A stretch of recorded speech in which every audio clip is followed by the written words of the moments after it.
Donald Trump is calling out the National Guard. Is he the first president to ever do this? Welcome aboard. So, Donald Trump has called out the National Guard. And there is a judge in California. His name is Judge Charles Breyer of the U.S. District Court for the Northern District of California.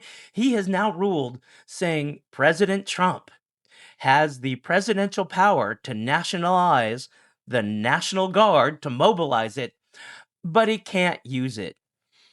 Okay, this is just me thinking here, but if a president can say, "Listen, you guys, you're a national police force. Your job is to go in and straighten out towns and, dispel riots and, get everything down and calm it all back down again.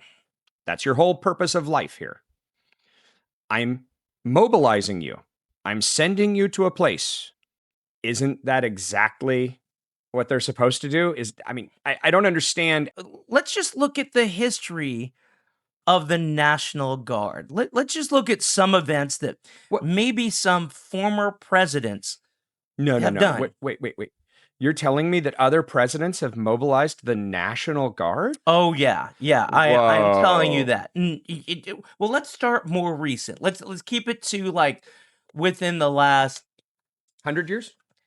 we'll even go farther back than that. Well, let's keep it to the last 60 years first. Okay.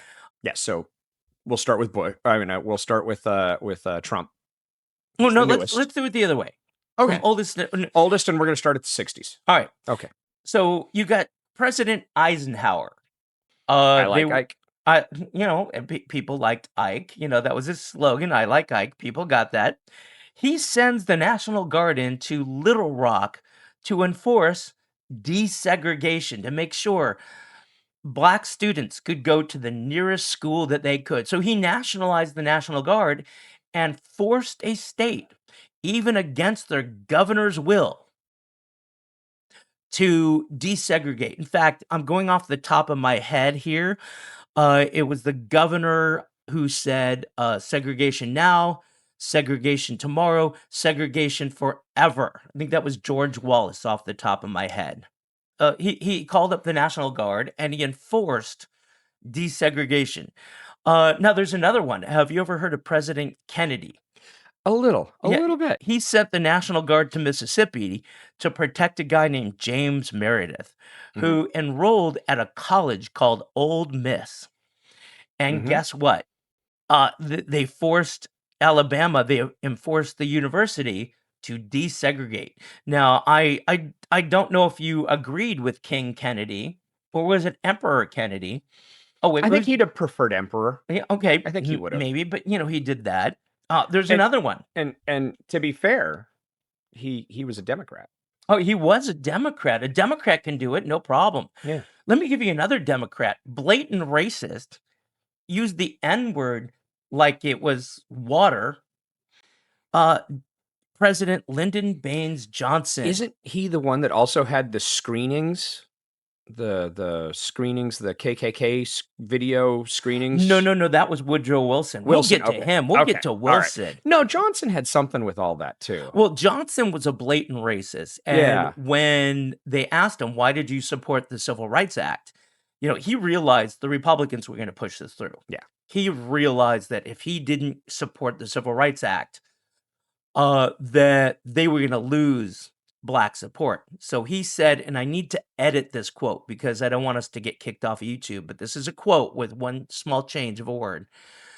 When they said, President Johnson, why'd you support the Civil Rights Act? He said, quote, I am going to have African Americans voting Democrat for the next 200 years. But he did not use the term African Americans. He used another term I cannot say. He used a very derogatory term. Very derogatory term, and this was not the first time. He was well known as a racist. Yeah. Anyways, he actually used the National Guard in Selma, Alabama to protect civil rights marchers. Another guy who used it, Richard Nixon. Yep. He federalized the National Guard during Kent State protests. That was a Vietnam War protest. Kent State did have an issue, though. That didn't work out very well. The National Guard, well, let's just say they unalived a few people. Things got bad. Yeah, and I isn't that where the statement was made that you don't bring a sword to a surgery?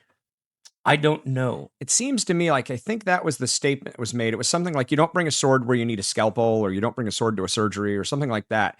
And it was kind of like, you know, their job is to stop threats, kind of thing. Yeah. And I Okay. think that's also where the National Guard started to learn its sensitivity training, that they can't act like, no offense, Marines. They have to act more like police officers. Okay. All right. Gotcha. Yeah. You may be right on that. My guess is that there were changes after Kent Mhm. State. I'm not sitting here with the knowledge right in my head popping up. I'm sure I have studied it before in the past. I remember it, but it's not something at the forefront of my mind. Another guy, George Bush Sr. used it in LA to stop the Rodney King riots. Yeah. And that really needed to happen. Yeah, it did. In fact, he's a chef. He's a famous chef, and there's pictures of him trying to protect his Koreatown, standing on the roof when he was in high school with an assault rifle. Oh yeah, And there were you know, many. and he said this was years ago. It was a documentary, a little video documentary on him, and he'd said he was so thankful when the National Guard finally came, because he knew his family and him could be safe from that point forward. Well, I remember people from the areas that were destroyed complaining afterwards, saying, "Hey, wait, there's no businesses. Where do I go to get food? Where do I go to go do things? Where do I go to get the necessities of life?" And it's like, you burned it down. Yeah. The businesses aren't going to come back in. And it took a long time to get businesses to come back Oh in. yeah. By the way, have you noticed that our sound is sounding so much better? Yes, I have. It's been really, really good. It's studio quality now, and I got to be honest, now we're going to have to up our game on actually knowing what we're talking about just to keep up with the sound quality. Oh yeah, absolutely. And we're now at the point figuring out how we can play with the video and the recording system to bring up websites and things like that. So as we go along, we're learning. So if you really appreciate what we're doing, if you're still listening, hit that like button, hit that subscribe button. What else should we do? Notifications, comment, tell us how we sound. Tell us we sound awful. Tell us our ideas are terrible. Whatever you need. I welcome a conversation. And we're going to be honest, we have had many comments, and there's been certain people that have been engaged in comments that we've actually had a conversation in with the comments, and we'll probably do an episode about some of those topics. But we do respond. Sometimes it's me, sometimes it's Jeremy, sometimes it's both of us. But we really appreciate those comments. And speaking of appreciation, who do we really appreciate? We really appreciate Conservative Peaches. And with that, a word from our sponsor, Conservative Peaches. Here at Conservative Peaches, where tradition meets a little bit of sweet Southern charm, we're gearing up for the annual country fair, a place where the past and the present come together with the kind of pride that only a homemade pie can offer. At Conservative Peaches, we believe in country values. We believe in country music, country fun, and country fairs. We're not opposed to some liberal ideas. Our field hands can use any porta potty they want. The only rainbows you'll see at our parades is rainbow sherbet ice cream. When our tranny blows, we fix our own tractors. Our parades only fly the American flag. We do lack some things the left offers. Our attendees don't wear banana hammocks, but they can take a nap in our hammock village. Our $1 kissing booth girls are genuine country-fed girls. On Sundays, Pastor Rick makes the best ham sandwiches and does free baptisms. On Saturdays, Rabbi Shmuley makes the best briskets this side of the Holy Land and gives free brisses. He's the best darn moyel in town. He'll give you seconds if you don't watch out. We here at Conservative Peaches have pride in only offering the best, and that includes teachers in train stations. We're proud to sponsor teachers in train stations because we really think that they are peachy keen. Even liberals should reach on down, hit that like and subscribe button, and climb aboard teachers in train stations as their next rider. So what are you waiting for? A personal invitation? Okay, fine. Conservative Peaches personally invites you to hit that like and subscribe button and join teachers in train stations. And while you're there, leave a comment or two. And when you're done with that, Go out and buy some Conservative Peaches. Conservative Peaches is not a real company, nor is this a real endorsement. So don't sue us just because we're having a little fun. So welcome aboard Teachers and Train Stations. Jeremy and Seth are glad to have you as riders. If you're lucky, maybe Pastor Rick and Rabbi Shmuley will join us. And now, back to our show. This is Teachers and Train Stations. All right. So going on, George Bush Jr., George W. I do want to tease something. You know, we really need you to support Conservative Peaches because they're going through some troubles right now, just like everybody else is, and they're looking at having a hostile takeover from liberal strawberries. And liberal strawberries, I'm telling you, those boysenberries, because that's really what the strawberries think they are, they are really causing some problems, and we're worried about losing a great company. But we're really supporting Conservative Peaches. They're a great company. Go on out and get Conservative Peaches. They have the plumpest, best peaches around. George W. Bush, he federalized the National Guard for Hurricane Katrina. I mean, you can go back. I mean, you have Cleveland doing the Pullman strike. You have Woodrow Wilson. Woodrow Wilson's is interesting. You know what he used it for? To secure the border against Pancho Villa. And his rebel/riot uprising. Oh, absolutely. You know, there's another guy, Bill Clinton. Yeah. What party was he? He was, hold on. Let me get this straight. Well, he was a narcissist, or is, I should say. He's not dead yet. And he's greedy, and there's all kinds of legal actions and all kinds of suspicions. I think he's a liberal. Now, he's a Democrat. He's a Democrat. I think it's safe to say he's a liberal, though. All right, so I'm just going to throw this out there. In all ironies, and I'm not joking, he federalized the National Guard in Guam and in the most unlikely place for Bill Clinton to ever be, in the U.S. Virgin Islands. No. Two words I've never put together, Virgin and Bill Clinton. I'm pretty sure Bill Clinton, if he had a choice, would be at the Virgin Islands. If they really lived up to their namesake. You do have a point. Anyways, it was after a hurricane for disaster relief. And Trump did it for the riots after George Floyd. Didn't we send them to Puerto Rico after the hurricane there in 2000, what was that, 16, 17? Well, I think we might have done that as well. I think we sent them there because we sent a ton of people there. Remember, even somebody on the train that we rode with ended up going to Puerto Rico and doing work there. I think you're right. I'm not 100% sure. I'm pretty sure we sent some form of the National Guard down there. So right now, President Trump is sending the National Guard into Chicago and Seattle, other cities. And they're largely lawless cities at night, at least. Oh, yeah. I mean, it's not like they're being sent to, Podunk, Ohio, where everything closes at 8 at night. These are major urban areas that are being overrun. Well, here's what's going on. Do you know the result of him sending in the National Guard?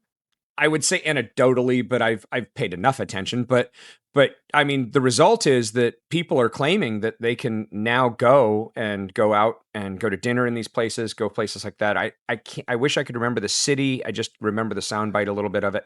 117 people or 112 people were out every night. The police knew the number, knew the people, and then said they couldn't go and get them. Couldn't go and round these people up to prosecute them. And the National Guard came in, rounded them up, and a large majority of them, and kind of broke it all up. And from what I understand, that little area of the world is getting safer. Well, in Washington, D.C., I saw a video. It was a lady, black lady. Mm-hmm. She was doing her TikTok or whatever. And she said, you know what? For the first time, I can drive with my windows down in Washington, D.C., the capital of the nation, without fear of getting carjacked. In Chicago, crime is down. Yep. I've heard 25% and growing. But the Democrats are like, oh, Trump is a king. He's sending in the National Guard. He's an authoritarian. Well, you know what? If the Democrat blue cities weren't complete crime dump holes, maybe we wouldn't need to put out the National Guard. Trump is doing the mayor's job, the governor's job. He's reining in crime. And you know who's going to benefit from this?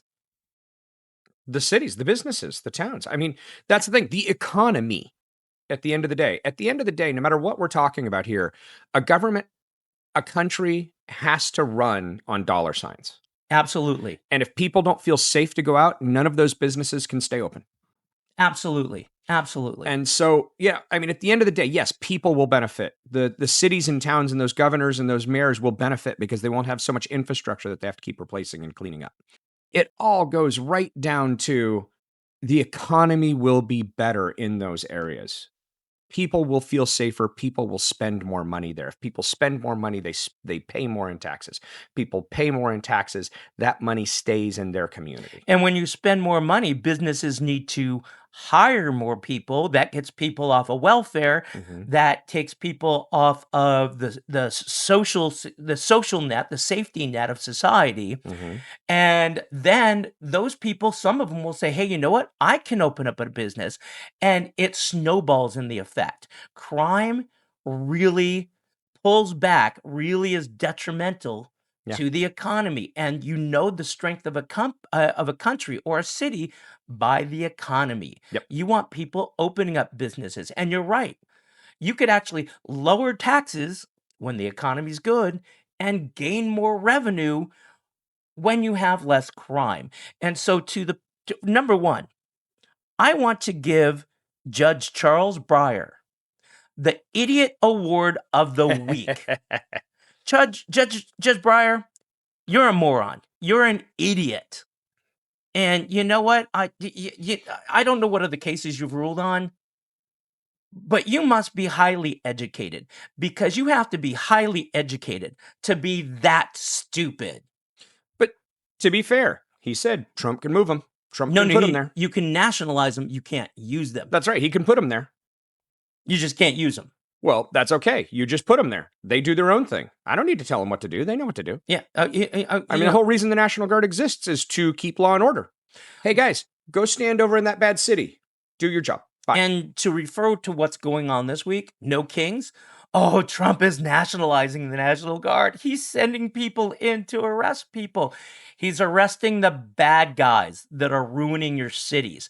He does not want to do an authoritarian nation and have the National Guard there forever. The goal is get in, get the bad guys, put the bad guys in prison so the good people can actually live their lives. I saw a video of this gentleman in Chicago, and he said, look, I've got to apologize. He said, the first couple of weeks, the first couple of days, I was against the National Guard coming in.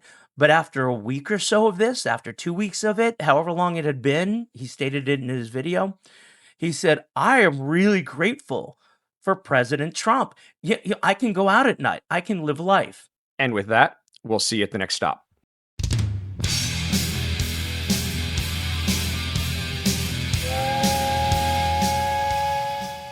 Strawberries deserve to be chopped up and put in jam. Wow. Notice there's not a lot of peach jam because people want to eat whole peaches because they're so good in peach pie.